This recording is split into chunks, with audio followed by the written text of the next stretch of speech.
Now, hacker and activist Jeremy Hammond will spend the next decade behind bars. The anonymous group member was found guilty of computer fraud after breaking into an intelligence firm's servers and then giving its information to Wikileaks. Hammond says he did it because he wanted the people to know what the government does behind closed doors.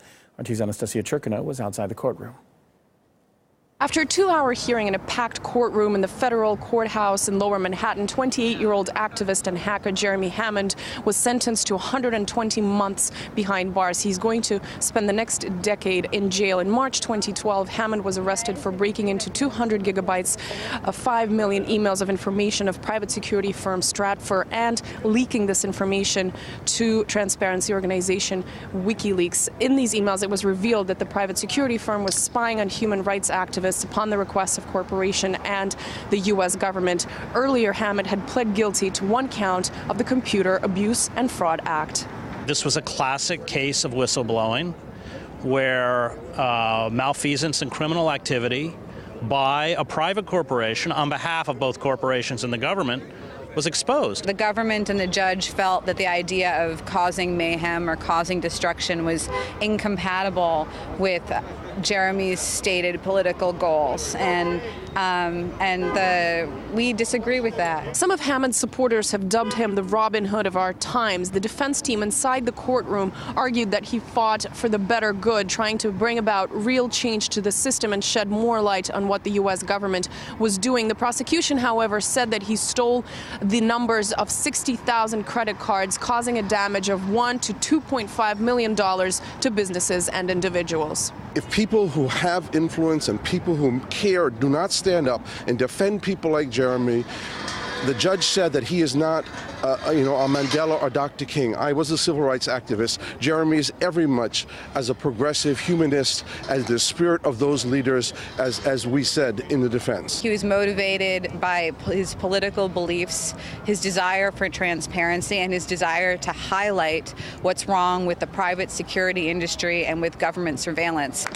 A total of 265 letters from journalists, activists, human and constitutional rights groups were sent to the judge asking for Jeremy Hammond to be released. Also, 36 prominent freedom of information activists sent their request to the courthouse. However, the huge public support for Jeremy Hammond did not affect the judge's decision. Jeremy Hammond, Edward Snowden, Chelsea Manning, this is all one struggle, and we all need to rise up and let people know the truth. If we don't have Jeremy Hammonds, if we don't have Edward Snowdens, if we don't have Chelsea Mannings, Barrett Browns, we don't have a free press. This sentence comes on the heels of the NSA scandal, continuing the debate on what should and should not be kept secret in the U.S. and for how long the unprecedented war on whistleblowers will continue, as well as the war on freedom of information.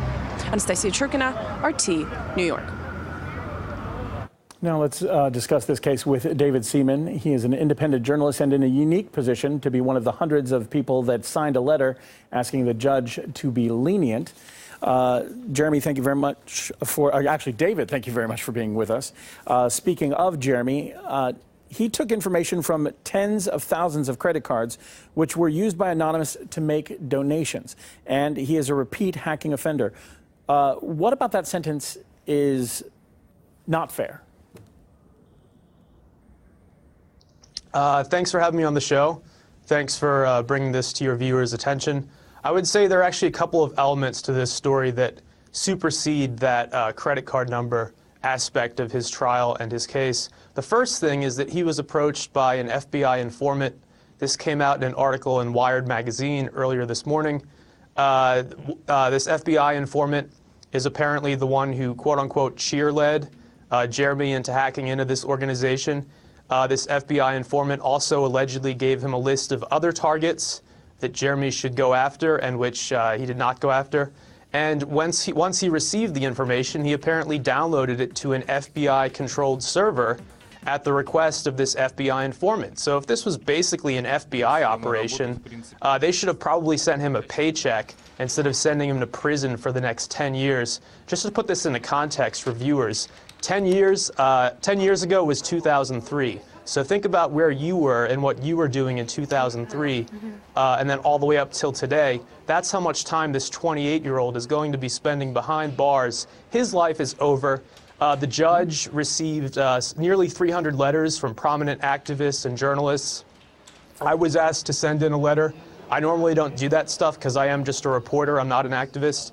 But in this case, I thought it was so egregious what they were doing to him that I did send in a letter. And I had some belief that the system would accommodate this and would take into account not only the 20 months that he's already served, but the fact that he was acting out of political conscience, the fact that what he leaked revealed a degree of wrongdoing that's in the public interest to know about. So I was totally shocked that they went with the full 10 years, the maximum possible. That's an outrage. This judge represents everything wrong with the American justice system today. And I get it, the prison industrial complex. Well, we need to keep those prisons full with young people to keep private prison profits up. But this guy doesn't belong in prison for 10 years next to murderers and rapists. He just doesn't. And also America is facing a brain drain right now. Well, we are the second. inventors of the internet, some of the biggest tech companies in the world. Sorry, go ahead. No, I was going to say, you mentioned this judge and representing everything that's wrong with the system. The judge was married to a Stratford client who said that he was affected by what Hammond did. Isn't this a clear case of a conflict of interest, if there ever was one? Thanks for bringing that up. That was my next point. Exactly. I mean, this is supposed to be a totally impartial judge, just weighing the pros and cons of what Jeremy Hammond has done. If her husband was personally affected by this hack and he's a client of the company that was hacked into, she should have recused herself. There was an article about this in Salon. She did not do so. It's outrageous. At least in countries like Mexico, you know that the judges and the law enforcement agencies are corrupt. But here in America, we don't believe that. We believe that our judges are held to a higher standard. And that's part of where this outrage is coming from. Aside from the fact that she ignored those nearly 300 letters, the outrage is stemming from the fact that out of all the judges in this country, she is not the most impartial one out there. And I honestly lost my train of thought. This makes me so upset. That's all right. Well, I think that, what I was saying before is that we're facing a brain drain in America. We have the largest tech companies, Google and Apple. We need as many smart people as possible to innovate. This is a brilliant guy. He's a guy who's 28 years old, is clearly brilliant. And if he was, impressionable and an FBI informant who's charismatic is telling him to do something and he does it, that needs to be taken into consideration by the judge, and apparently it wasn't. And also, instead of being behind bars, he should be working for one of America's tech companies. He's a very smart guy. We need people like that. And we gave the world the internet, and now we're kind of destroying it with the NSA revelations. We supposedly weaponize the internet. And David, I have a quick question for you. Like Jeremy Hammond. Incidentally, Sure. Well, yeah, the Obama administration has kind of gone after whistleblowers in an unprecedented fashion. Do you think that this case, as well as others, are going to discourage more people from stepping forward, or do you think that this is just all part of a crackdown and it will work? If you could answer in brief. I think that it definitely discourages some people, but I think that it also angers enough people that it might do the exact opposite of what the Obama administration is hoping for. And we saw the co-founder of Reddit, Aaron Swartz, another brilliant young guy, committed suicide when he was charged under the same outdated law, the CFAA, Computer Fraud and Abuse Act, which many in Congress want to get rid of because this thing was designed, it was written before the internet even existed. It's being abused by the government to silence innovative people and to intimidate them. We shouldn't be silencing guys like Jeremy Hammond. We should be giving them jobs. I mean, he's an innovator. Granted, he hacked into something, but at the behest of the government. All right. Appreciate your thoughts on the subject. It certainly is something that gets people riled up. Thank you for being with us. Journalist David Seaman from Los Angeles, if I'm not mistaken. You're on RT.